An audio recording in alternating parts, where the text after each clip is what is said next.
I sat across from Tyler and his attorney, Richard Pemberton, in my attorney's conference room, the third-floor space James Cho had loaned me for this meeting. My nephew spread documents across the scarred wooden table.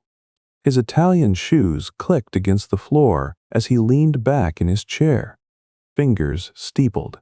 Tyler slid a 4-page contract forward. "You signed this on March 15th, he said. 60% of the company for $400,000. I looked at the document. The signature looked right. Same downward slope on the B, same loop on the K. Tyler leaned back, smirk spreading.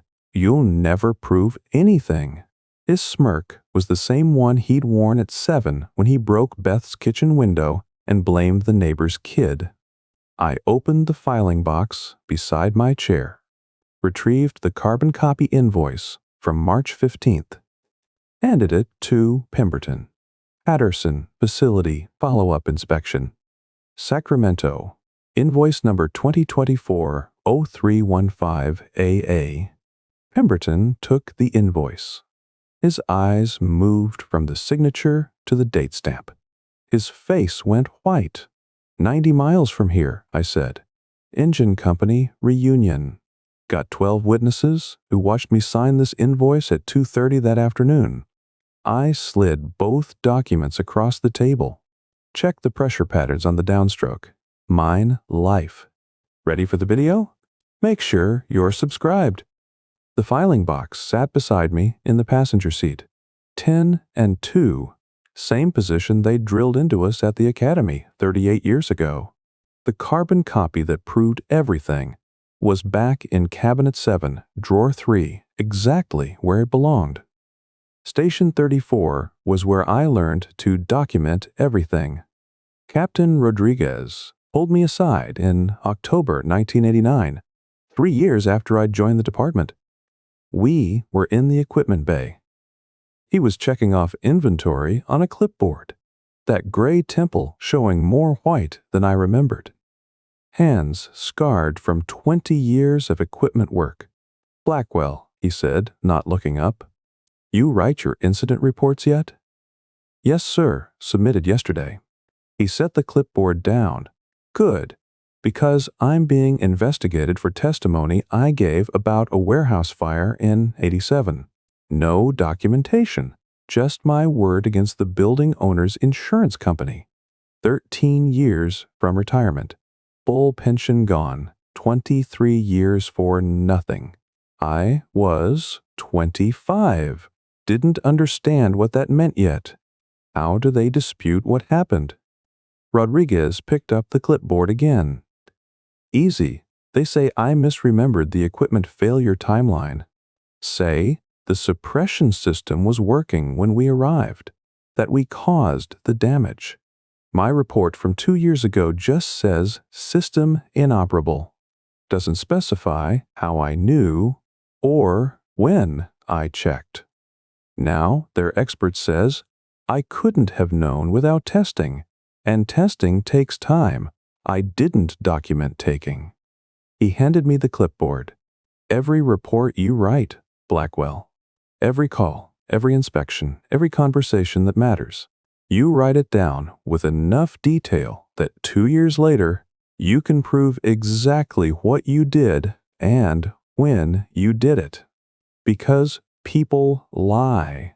Memories fade. But documentation doesn't change.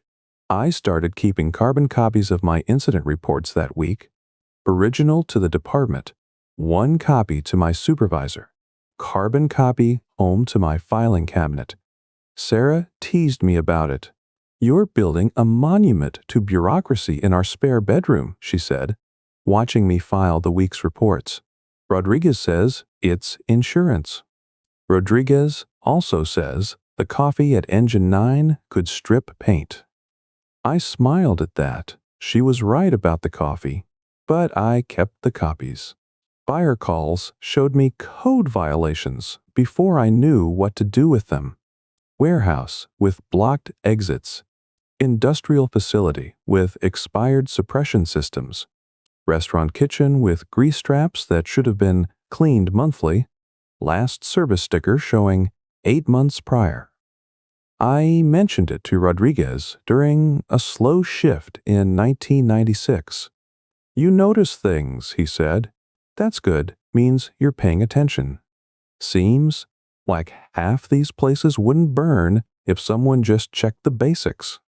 Rodriguez poured himself coffee that probably could strip paint. "So, check them. Fire department doesn't pay for that kind of consulting, but business owners might. If someone they trust tells them what's wrong before the building burns down." I was 38, made $43,000 a year as a firefighter. Sarah worked part-time at the library, handling scheduling when the consulting work started coming in. We had savings, not much, but some. Started consulting that spring. First client was Kowalski. We pulled him out of that electrical fire in his machine shop 2 years back. Charged him $200 to walk through his facility and write up violations. He fixed everything I listed, called me back 6 months later for a follow-up. Paid me $300 that time. Word spread through the contractor network. By the end of the year, I was doing 2 inspections a month. Sarah handled the scheduling on a spiral notebook she kept by the kitchen phone. "You're good at this," she told me one night. "People trust you. They trust the uniform." "They trust you," she said again. "The uniform just gets you in the door." I saved every dollar from consulting work, put it in a separate account Sarah and I called the Someday Fund. Rodriguez retired in 2002 with full pension after the investigation cleared.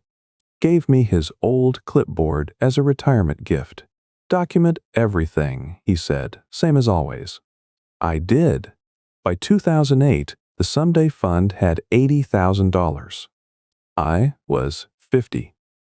Sarah's medical bills from the lung cancer treatment had taken a chunk, but she was in remission. We sat at the kitchen table with the bank loan papers.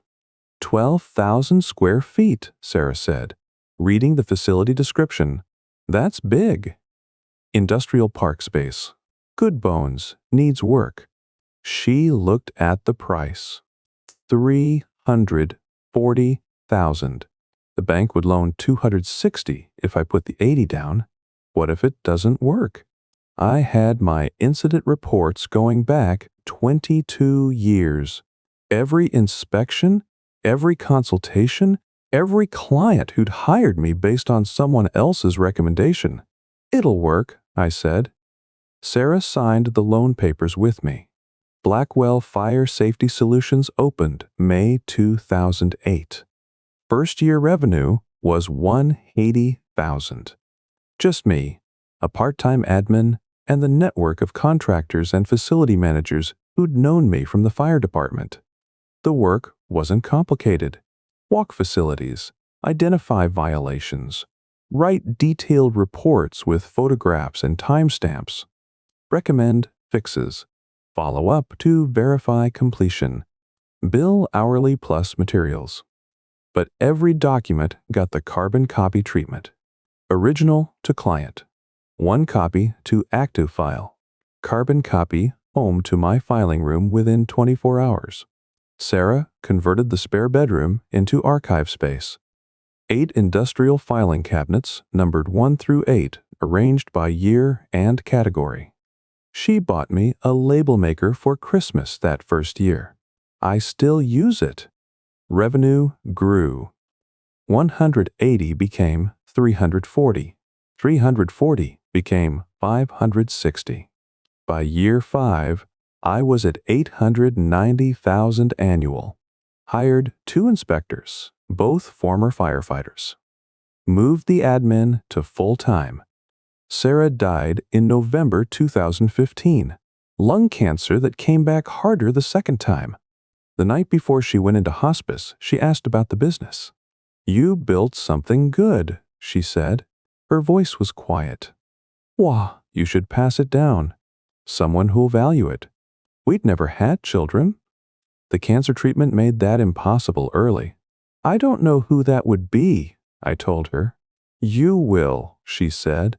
Beth called me in 2017. Her son Tyler had finished his MBA, was struggling to land corporate positions. He's smart, Owen, got good grades. Just needs someone to give him a chance. I thought about what Sarah said, about passing something down. Send him by the office. We'll talk. Tyler arrived in a suit. Department store tags still left creases in the sleeves. Handshake was firm, but his palms were sweating. Uncle Owen, I appreciate this. Show me what you learned in business school. He worked 5 years before I made him partner. Brought real value. Modernized the client management system. Landed the Patterson account through a competitive RFP process I never would have pursued. Pushed revenue from $1.2 million to $3.1.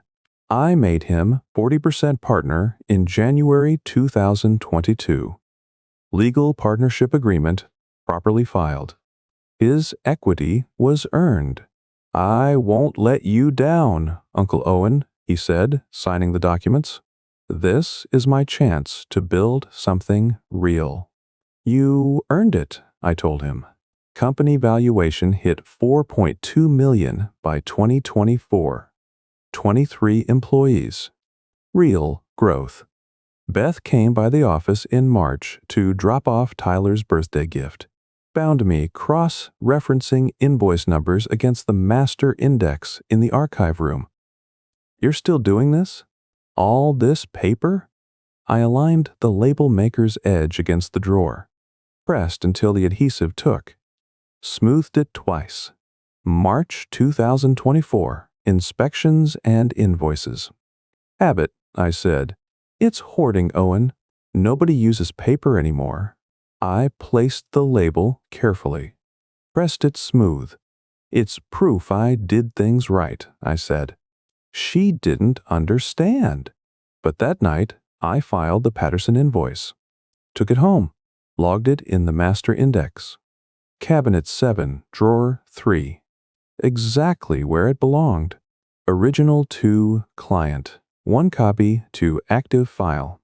Carbon to home archive within 24 hours. 30 years of documentation. Every contract, every inspection, every signature I'd made in my own hand. The filing room was climate controlled. Commercial dehumidifier running constantly. Fluorescent lights I'd installed myself. 8 cabinets standing like sentries. The hum of the dehumidifier. Smell of preserved paper. Beth called them museum pieces. I called them insurance. 4 years earlier, Tyler made his first comment about the carbon copies. August 2/20. Staff meeting. Conference room with all 12 employees present. He was leaning against the wall near the projector screen, arms crossed. Uncle Owen, carbon copies are wasteful. No modern firm uses them. I looked up from the quarterly report I was reviewing. System works, I said. But we could save thousands annually going paperless. Cloud-based document management. Electronic signatures. Modern firms are doing this. The other employees watched. Some of the younger ones nodded. Client-facing systems can modernize, I told him. I'll keep my archive. Tyler's mouth curved. The smile that didn't reach his eyes. The one that showed he'd planted a seed. Fair compromise, he said. Over the next 6 months, he digitized the active files. Set up cloud storage. Installed electronic signature pads at the front desk. The changes worked. Clients liked the professional appearance. Beth stopped by in December to drop off holiday cookies. Tyler's bringing the company into the 21st century, she said, watching him explain the new system to an inspector. He's doing good work, I agreed. Staff meeting in March 2021. Tyler stood at the head of the table. My usual seat. I'd taken the chair against the wall. "We need to discuss office efficiency," Tyler said. He pulled up a spreadsheet on the projector. "Owen's filing system costs us $18,000 annually. Paper, storage space, time spent filing. That's revenue we're burning." One of his new hires, a woman named Jennifer with an MBA from Davis, leaned forward, glanced at Tyler before speaking. "How much space does the archive occupy?" she asked. 400 square feet, Tyler said. "Prime office, real estate housing, 30 years of duplicate documents we'll never access." I set down my coffee. Those documents proved our position in 3 separate legal disputes. Saved the company twice what you're calculating in theoretical waste. Tyler's smile held for 2 seconds. Then, his jaw tightened, something cold moving behind his eyes before the smile returned. "Ancient history, Uncle Owen. When was the last time you accessed something from those filing cabinets?" Laughter from Jennifer's side of the table. The old guard inspectors stayed quiet. I didn't defend the system further. The board reviewed Tyler's analysis, decided current practice could continue, but no expansion of archive space. Small victory felt like loss. By fall 2022, Tyler had hired 5 employees, all MBA graduates, all younger than 30. They formed a unit that deferred to Tyler's vision, spoke his language of metrics and scalability. The company divided. Field inspectors who'd worked with me for years on one side, administrative staff viewing the founder as obstacle to progress on the other. Tyler started excluding me from major client pitches in November. Patterson's sending an RFP for their 3-year contract, he told me.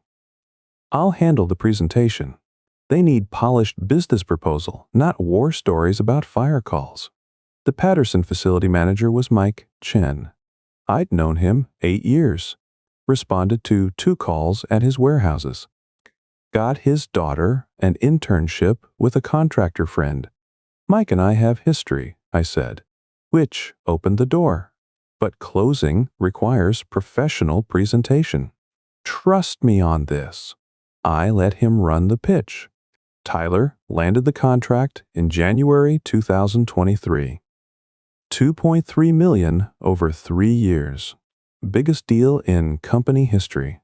He announced it at the next staff meeting. "This is what happens when we lead with modern business practices instead of relationships and filing cabinets," he said. "This is what growth looks like." Jennifer started the applause. The modernization team joined. The old guard clapped slower. Mike Chen called me that afternoon. "Your nephew's impressive," he said. "Wouldn't have taken the meeting without your recommendation, but he sealed it." "He's good at his job," I replied. "Still, make sure he knows where the opportunity came from." I didn't mention it to Tyler. Seemed petty. Tyler wore expensive suits by March 2023, first department store wool, then Italian tailoring. By fall, custom work. His shoes clicked against the floor during client meetings. He made comments about my button-downs and work pants in April. "Owen's old school about everything," he told a client, gesturing at my clothes, including dress code. "We're working on professionalizing the company image." The client laughed. I smiled, felt my face heat. Beth came by the office in June. Found me in the archive room, filing May's invoices. "Tyler mentioned you might be thinking about stepping back," she said. "Taking more of an advisory role?" I aligned the carbon copy in the drawer. He suggested it. "That's good, Owen. You've earned rest. Let Tyler handle the day-to-day operations. You built this. Now you get to watch it grow." She moved behind my chair. Her hand landed on my shoulder, squeezed once. I felt her wedding ring press through my shirt. "He's ambitious like you were." Give him room. I stepped back from client meetings. Let Tyler handle operations. Focused on the inspection work I'd always done. Tyler's transformation continued. Tesla in August 2023. Investor meetings I wasn't invited to in September. His wedding ring changed in October. The simple gold band was gone. Something with stones now, small, but there. He bought cocktail equipment that fall. Japanese mixing glasses. Custom ice molds. Rare bitters imported from Italy. Company holiday party in December. He spent 20 minutes making elaborate drinks while people stood around waiting for beer. Jennifer praised the variation he'd created. "This is sophisticated," she said. Real cocktail culture. Tyler's eyes met mine over her shoulder. "Some of us appreciate craft," he said. Client meeting in January 2024. Small manufacturer wanting fire suppression system inspection. I was explaining code requirements when Tyler interrupted. "Let me translate Uncle Owen's thinking into modern terms," he said. "What he's describing is standard compliance protocol, but we can streamline implementation using our updated methodology." He'd said exactly what I'd said, just wrapped it in different words. The client nodded at Tyler, ignored me. I stopped talking, noticed things through January and February. Tyler's new watch. His references to meetings with people I'd never heard of. The way he'd rearranged the conference room so the head of the table faced away from the wall of photos showing my career. Staff meeting in February. 23 employees now. Tyler stood at the projector. "Time to discuss archive elimination," he said. 400 square feet of wasted space. We reclaim it, expand the administrative area, create proper workspace for the team driving growth. I set my coffee down harder than intended. "No." Tyler turned, eyebrows raised. "Sorry?" "The archive stays. Non-negotiable." His face went blank. Just for a second. His smile held, then his jaw tightened. Something cold moved behind his eyes. Then the smile returned, condescending and patient. "Uncle Owen, I get it. The files matter to you. But we need to think like a business, not a museum. The cost analysis clearly shows." I said no. The room went quiet. Jennifer shifted in her seat. The old guard inspectors watched Tyler's face. Tyler closed his laptop. "We'll table this discussion," he said. Voice flat. "Clearly we need to approach it when emotions aren't running high." He left the conference room first. His shoes clicked down the hallway. I filed the routine weather documentation that evening at home, same as every night. Barometric pressure dropping. Storm system moving in from the Pacific. Temperature falling. I'd felt it coming all day. Tyler's email arrived at 9:47 a.m. Subject line: all staff meeting 2 p.m. Today. Mandatory attendance. I was reviewing March inspection reports in my office when my phone buzzed. The message contained no agenda. No context, just the time and the conference room location. I forwarded it to Sarah Chen, my lead inspector. Her reply came back in 30 seconds. "What's this about?" "I don't know," I typed. A week had passed since I'd filed the Patterson invoice. March 22nd now. The barometric pressure had been dropping since morning. Storm system moving in from the Pacific. The conference room was designed for 15 people. 23 employees filled it by 158. Bodies pressed against the walls. The temperature climbed from too many people in too small a space. Too many bodies. 100 square feet. Tyler sat at the head of the table. My seat for 16 years. Richard Pemberton sat to his right. navy suit and reading glasses, leather briefcase open with documents arranged in precise rows. I'd never seen the man before. Behind them, the wall displayed framed photographs. Me in firefighter gear at job sites spanning 3 decades.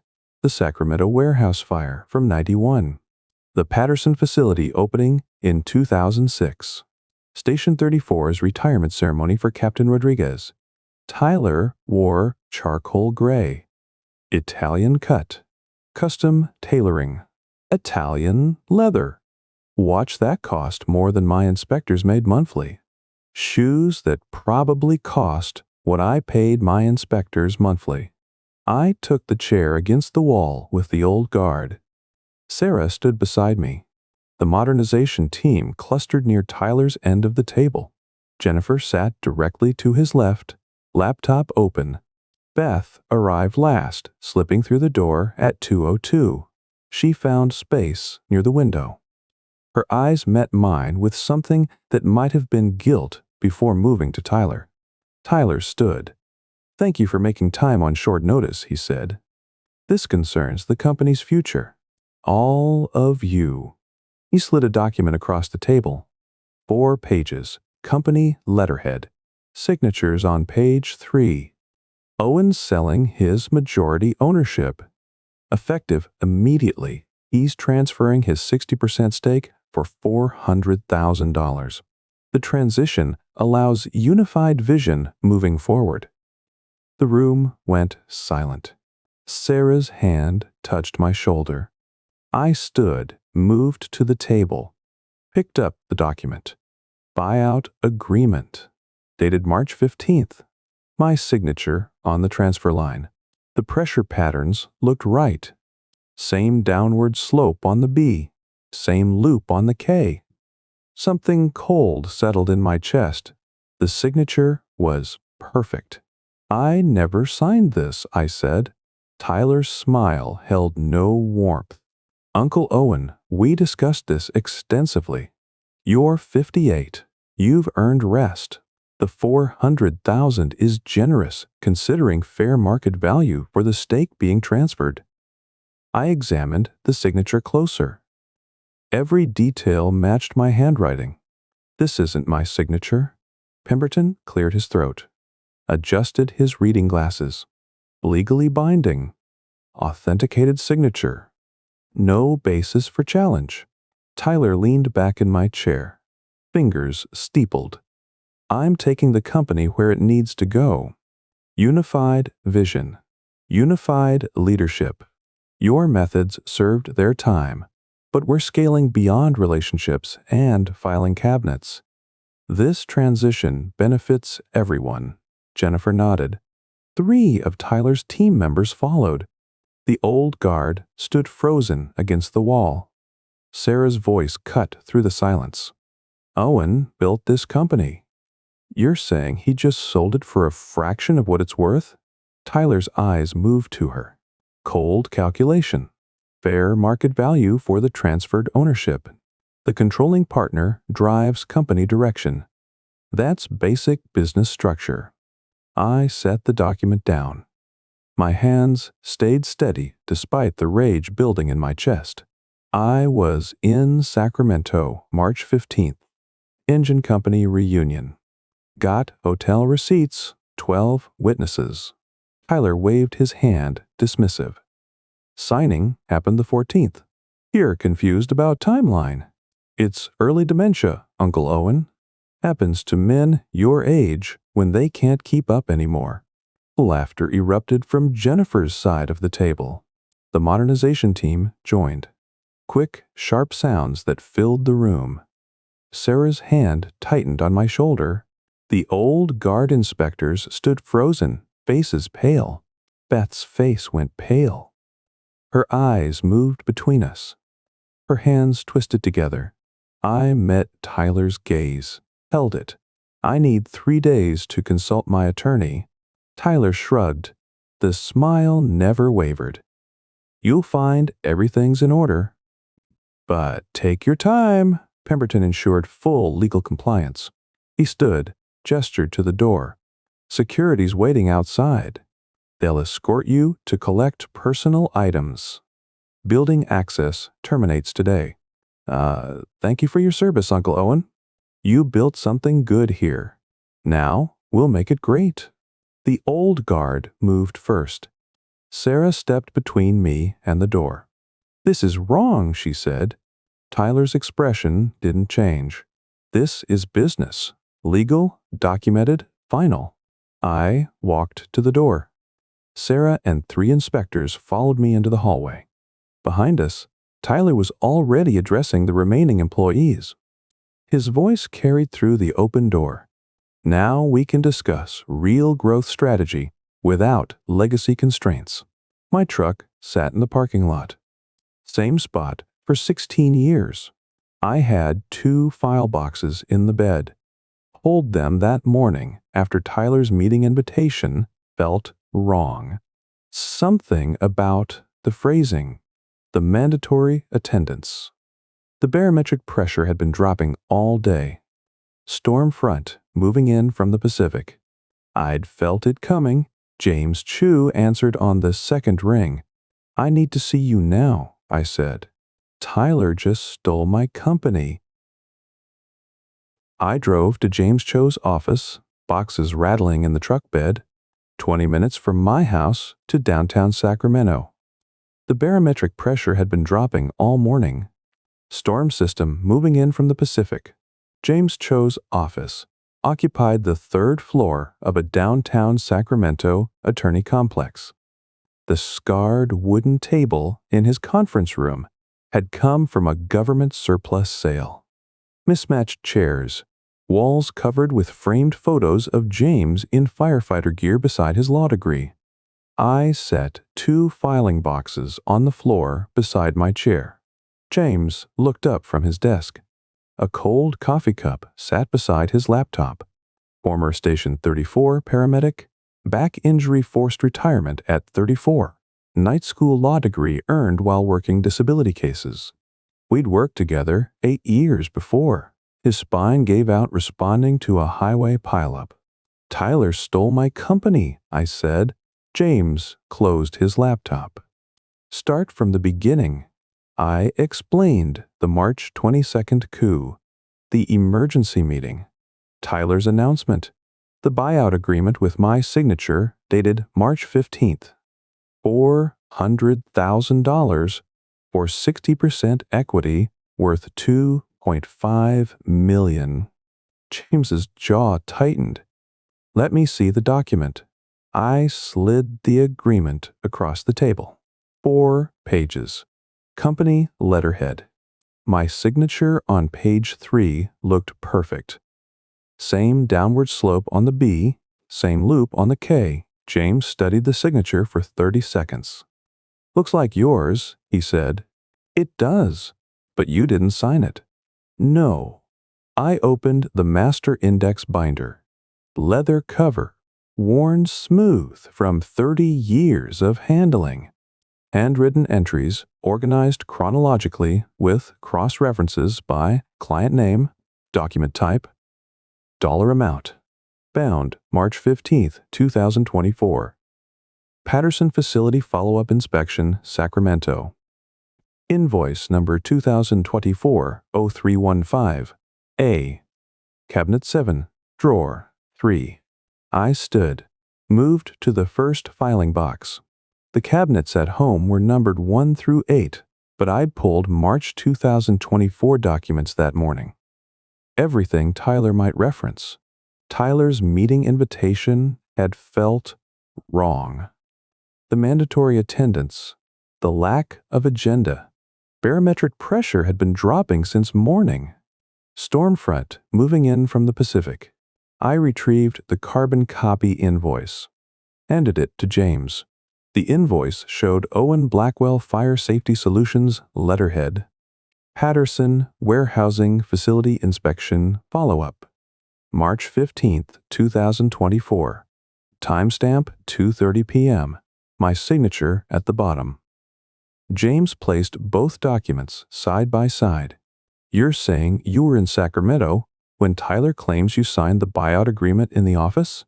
Engine Company Reunion, March 14th through 16th. Hotel receipt, dinner receipts.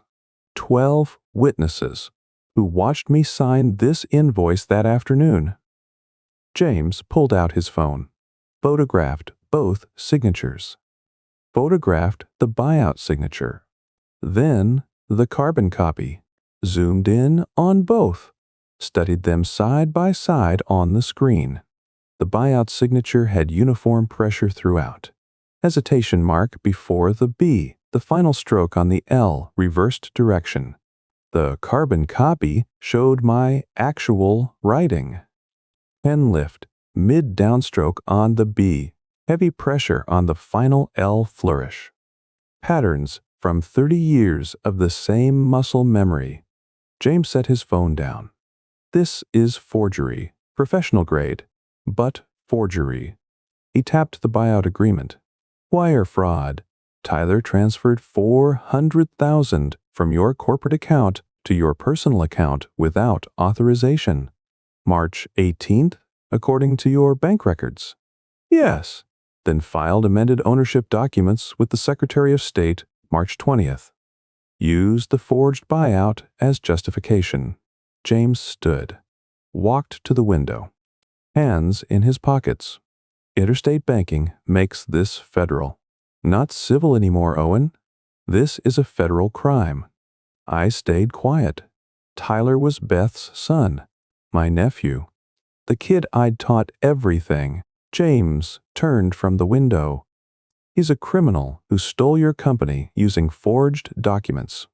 We need a forensic document examiner. Someone who can testify in court. He picked up his office phone. Dialed from memory. Monica Reeves? James Cho. I need emergency analysis. Signature forgery. Potential federal wire fraud case. How soon can you see it? Pause. $3,500 fee is fine. Client will deliver Monday morning. He hung up. Monica's the best in the state. 300 court testimonies. Never successfully impeached. Get her both documents Monday.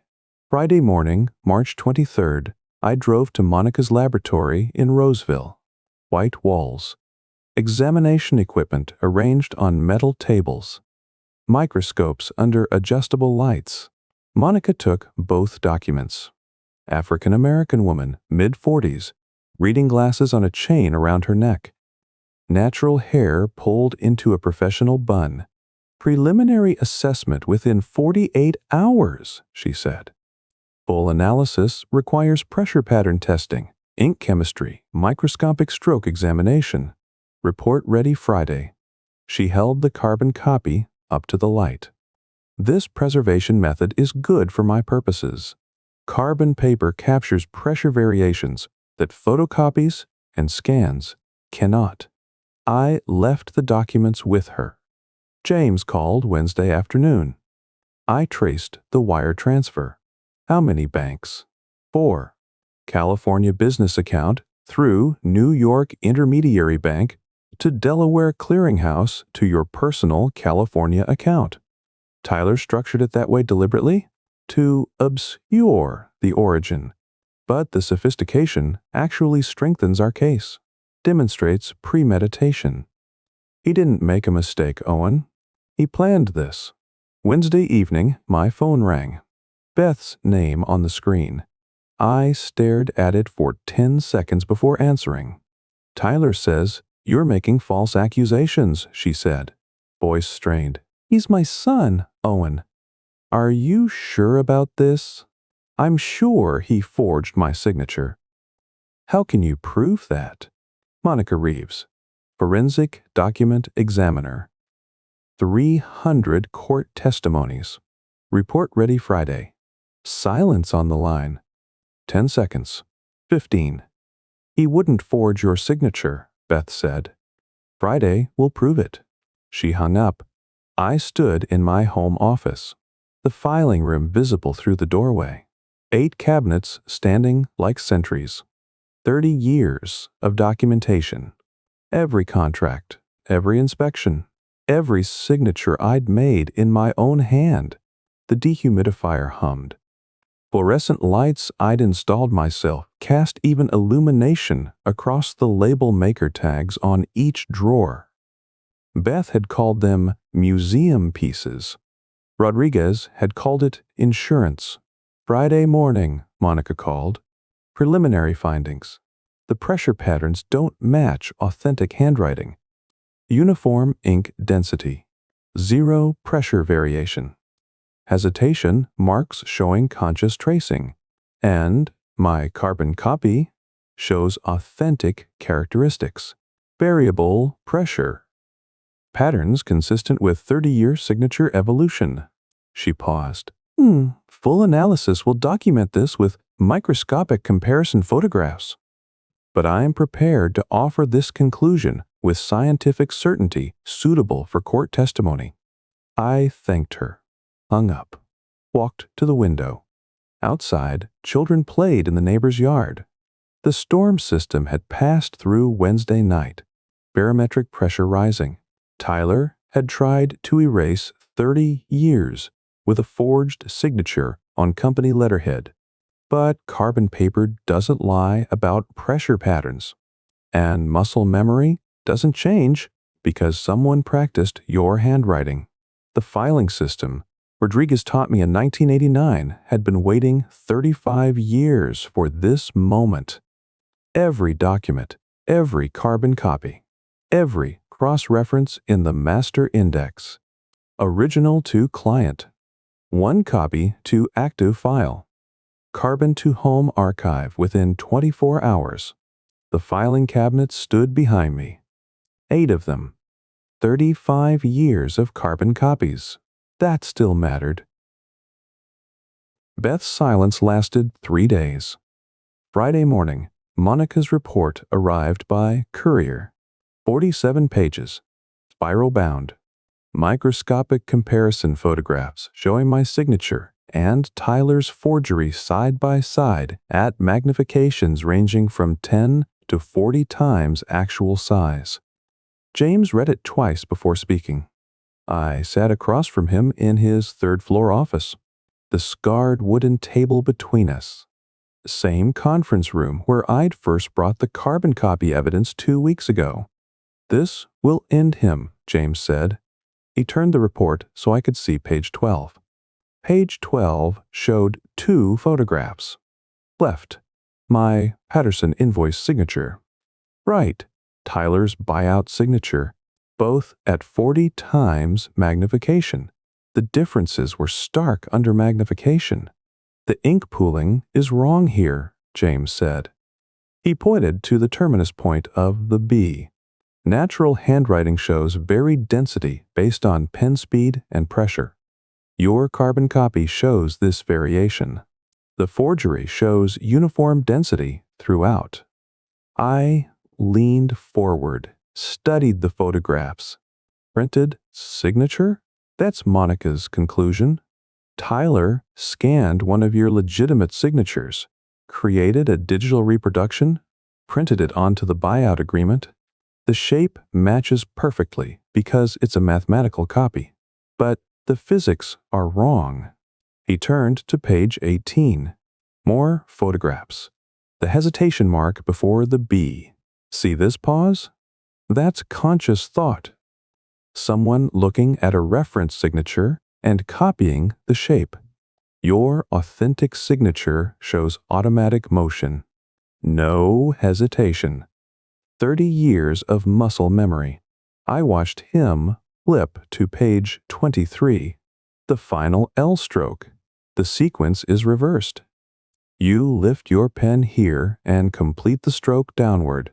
The forgery shows the stroke completed upward first, then the lift. Tyler copied the finey shape without understanding how your hand actually moves. I sat back. Monica will testify to this? She's prepared to offer these conclusions with scientific certainty suitable for court testimony. 300 cases. Never successfully impeached.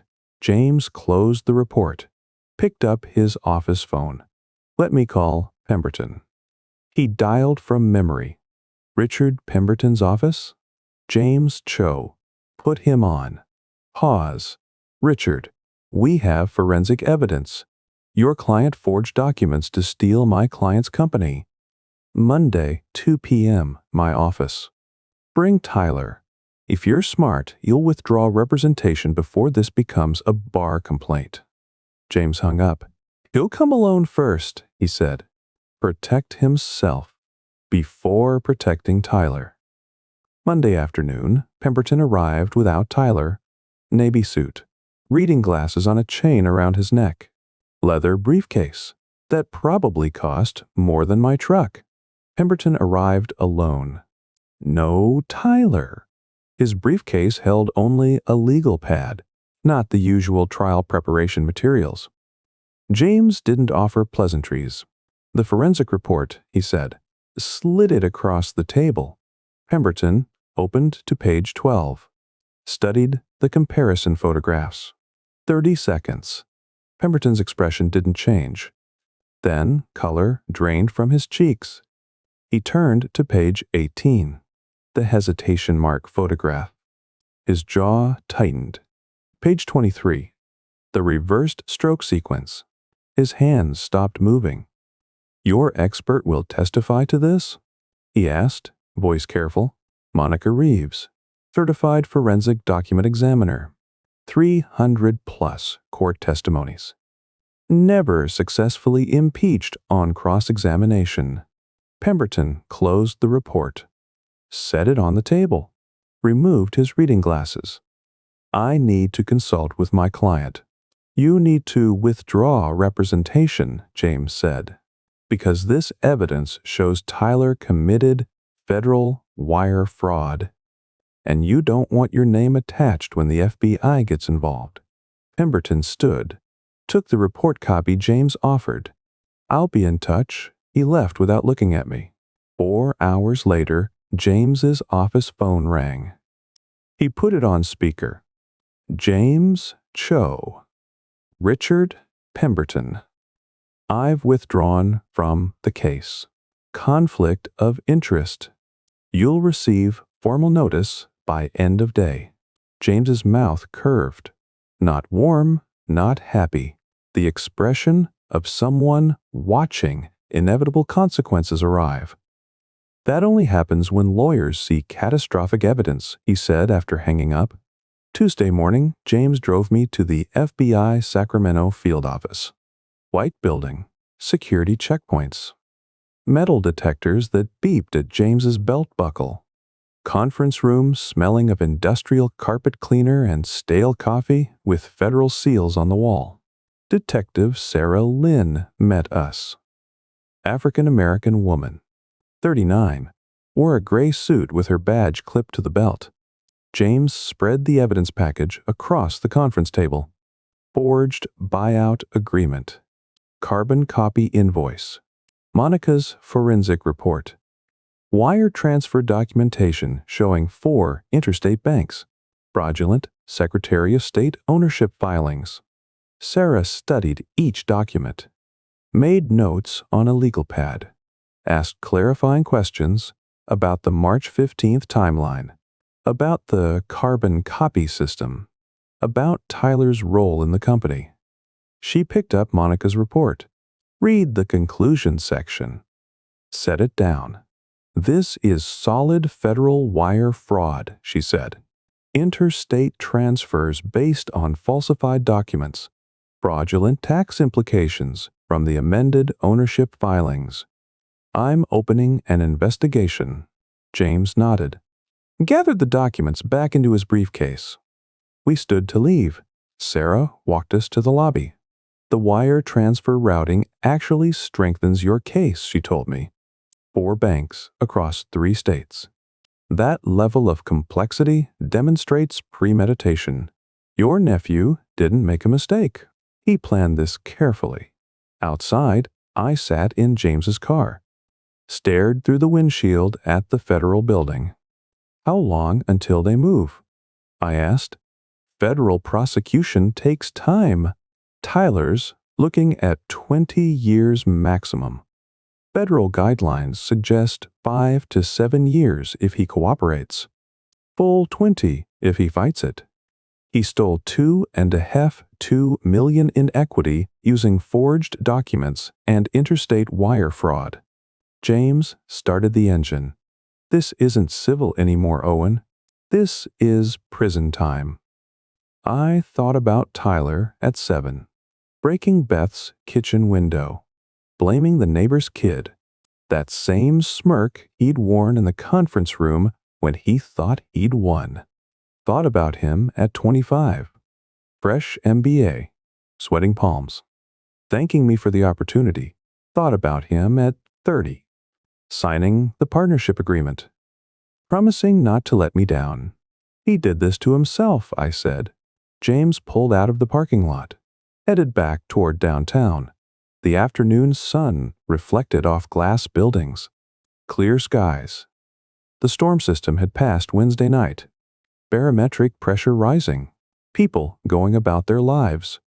Work, errands, lunch meetings, none of them knew that 35 years of carbon copies had just destroyed a man's freedom. My phone buzzed. Text from Sarah Chen. Heard about the FBI. The whole company knows. We're with you. I put the phone away. Watched Sacramento pass outside the window.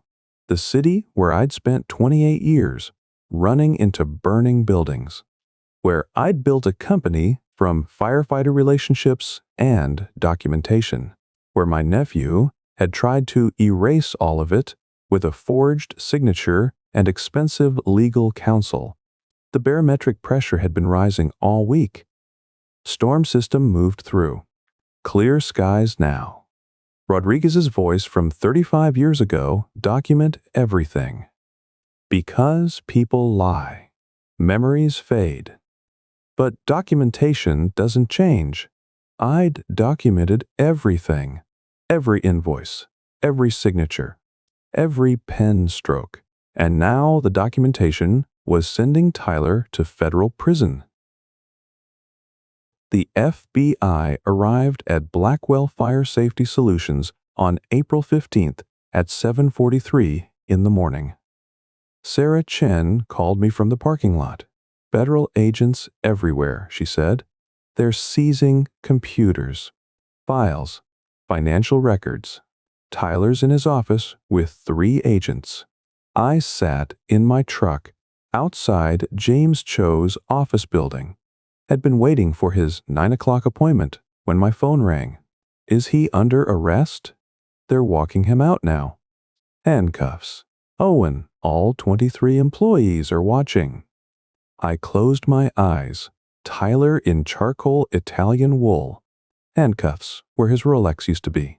The Modernization team watching their leader walked out in front of them.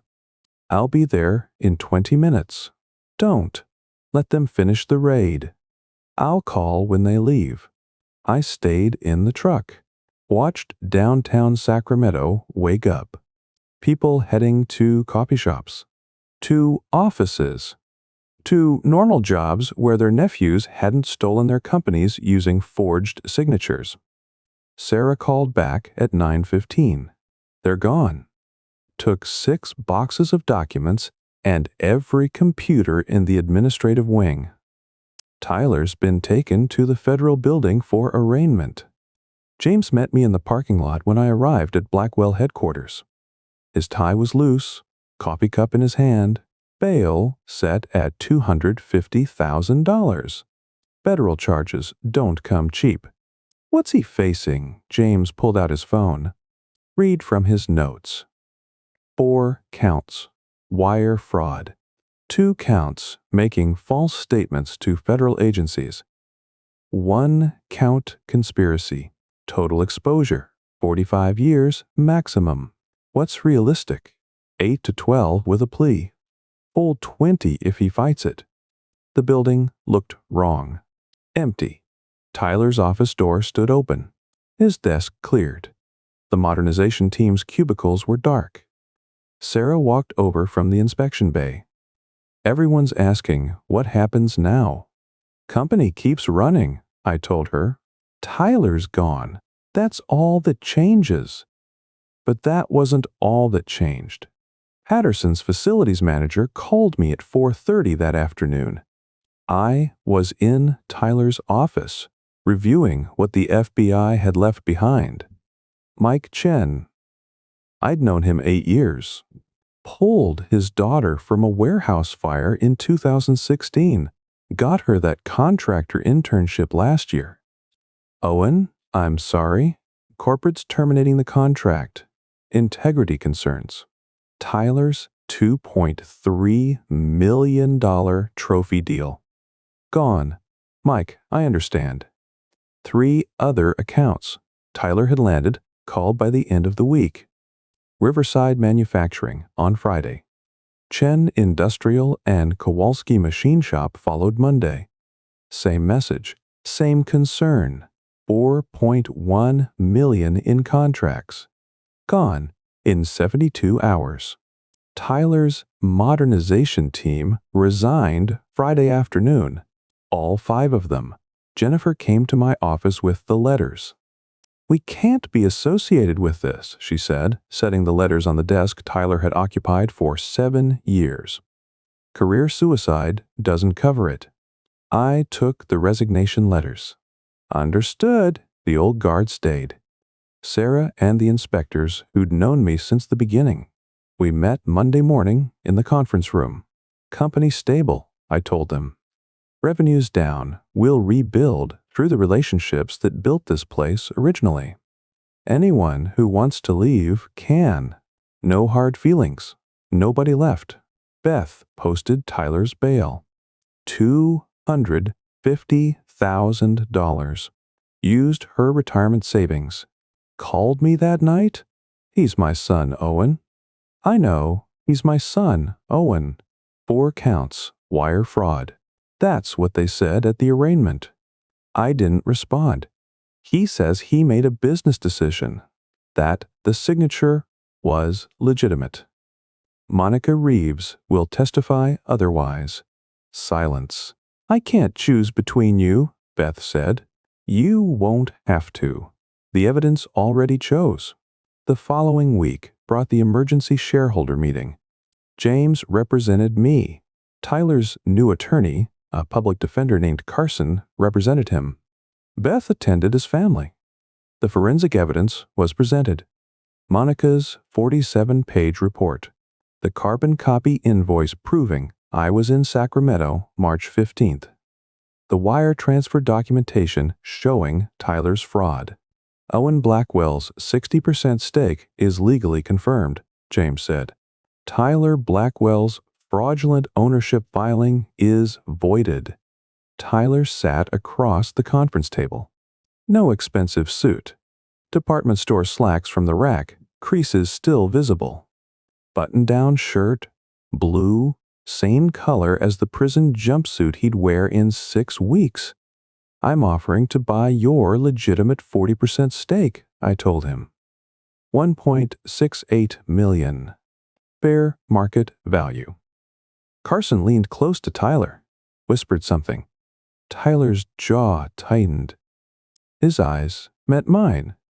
The calculation was still there, the smirk trying to form. His hands shook when he reached for the pen. Same hands that had signed the partnership agreement in January 2022. Steady and sure. Different now. My client accepts, Carson said. Tyler signed the transfer documents. Legitimate signatures this time. Witnessed by attorneys. Beth watched from the corner. Her face was pale. The Sacramento Bee ran the story in May. Business section, below the fold. Former fire safety partner arrested on federal fraud charges. Tyler's headshot from the company website, smiling in that Italian suit. His LinkedIn profile disappeared the same day. His wife filed for separation 2 weeks later. Irreconcilable breach of trust, the paper said. Tyler moved into a studio apartment in Rancho Cordova. Public defender Carson called James in early June. Recommend he take the plea. 6 years federal prison. 2.52 million restitution, permanent felony record. What's he saying? That he made a business decision, that the buyout was legitimate. Monica Reeves destroyed that defense in the June forensic deposition. I read the transcript later. Page 41, Tyler's attorney asks about signature authenticity. Monica points to the microscope. Photographs. The ink pooling is mathematically impossible for natural handwriting, she says. This is a printed reproduction. 63 pages of her methodically dismantling every claim. Page 47 showed the pressure pattern analysis.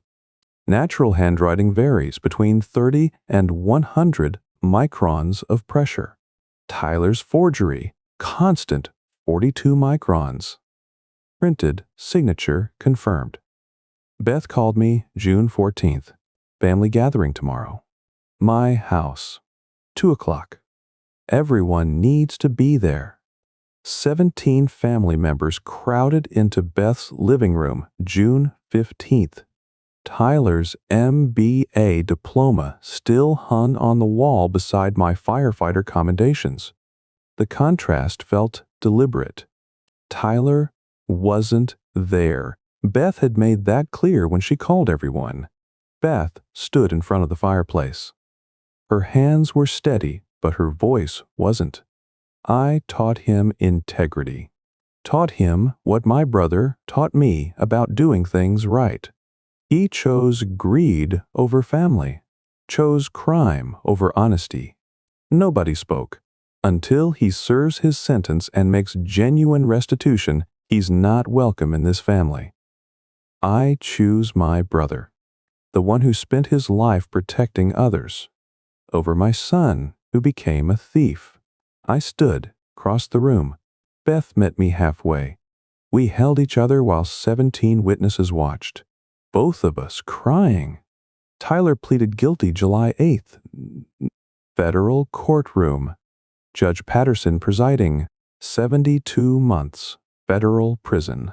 2.52 million restitution. 3 years supervised release.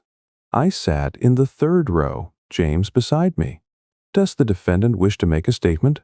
Judge Patterson asked. Tyler stood. Orange jumpsuit. Hands cuffed. No, Your Honor. Does the victim wish to make a statement? I had notes in my pocket, 3 pages about what Tyler had taken.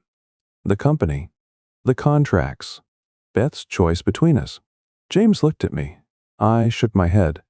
The victim declines, James told the judge. The defendant is remanded to custody immediately.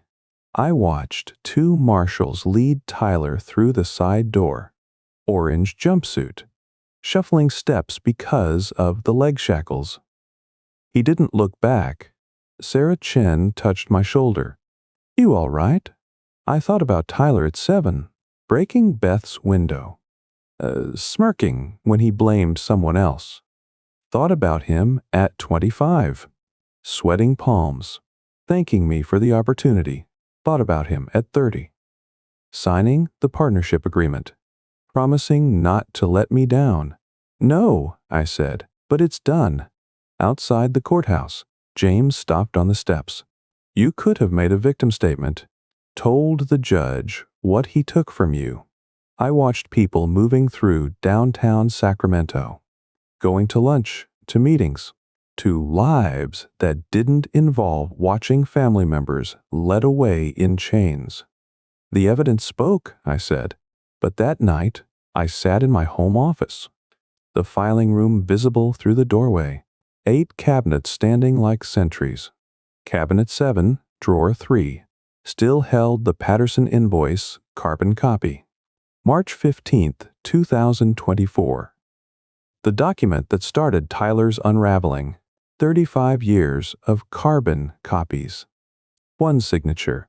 6 years of Tyler's freedom. Tyler had tried to erase it all with a forged signature and expensive legal counsel. Now he'd spend 6 years in federal prison, learning what happened when you confused education with character, when you mistook sophistication for integrity, when you thought filing cabinets full of carbon copies were just museum pieces instead of evidence waiting for the moment they'd be needed. I felt no satisfaction, just sadness for what he could have been. January 2026. 18 months since Tyler walked into federal custody in orange instead of Italian wool. I arrived at the office at 6:30, same time for 37 years. 15 vehicles filled the parking lot now instead of 23. The old guard who'd stayed through the scandal.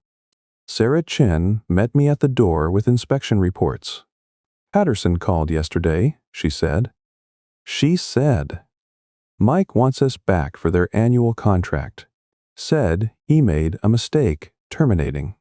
I took the reports, flipped through the inspection photographs. Tell him we'll send a proposal this week. Revenue reports showed $2.1 million. Tyler's $3.1 peak was gone. But every invoice got paid. Every client called when they needed help. The clients who remained trusted the work instead of the presentation. The filing room looked the same as it had for 35 years. 8 cabinets, carbon copies through December 2025. Master Index updated daily at 5:15 before I went home. The system that seemed like hoarding proved essential when it mattered. Now I taught it to every new hire. I hired 2 new inspectors last month, Marcus and James, both former firefighters. Both learning the business without family obligation, complicating succession. Document everything, I told them last week. Original to client, copy to active file, carbon to archive within 24 hours. Marcus wrote it down in his inspection notebook. Seems like a lot of redundancy, he said. I showed him Cabinet 7, Drawer 3, the Patterson invoice from March 15, 2024. This carbon copy sent my nephew to federal prison. Redundancy is proof when you need it. He stopped writing, looked at the drawer, at the 35 years of documentation standing behind it. I'll keep copies, he said. Beth came by for lunch the first Thursday of every month. We'd eat at my desk, sandwiches from the deli on 4th Street she brought. Same order every time. While she told me about her students, the nephews she taught at elementary school, the company's progress. Never, Tyler. The silence around his name had become its own language. The letter arrived last October, 3 months after sentencing. Tyler's handwriting on the envelope. 3 pages. His letter sat in my desk drawer. I still hadn't opened it. Whatever justifications it contained might never be ready. Investment group from San Francisco called in November. Private equity firm from Chicago in December. Another in January offering $4.8 million cash. 3 firms about buying the company. I declined all 3. Not for sale, I told the last one. Slick presentation about growth potential and market expansion. Everything has a price, Mr. Stack. Blackwell. I thought about Tyler's expensive suits, his talk of scaling and metrics, his contempt for filing cabinets full of carbon copies that became the evidence destroying him. This represents 30 years of doing things right, I said. That legacy matters more than your offer. Morning routine stayed the same as always. 6 a.m., weather journal entry, barometric pressure, 30.12. Clear skies, temperature 52 degrees. Recording patterns that made sense when human behavior didn't. The dehumidifier had hummed in that filing room since 1989. I filed yesterday's documents. Patterson follow-up inspection. Equipment certification for Riverside Manufacturing, who'd come back after Tyler's scandal broke. Invoice for Chen Industrial, whose contract I'd rebuilt through the relationship that created it originally. Original to client. Copy to active file. Carbon to archive. Proof I did things right. That mattered more than expensive suits or investor presentations ever would.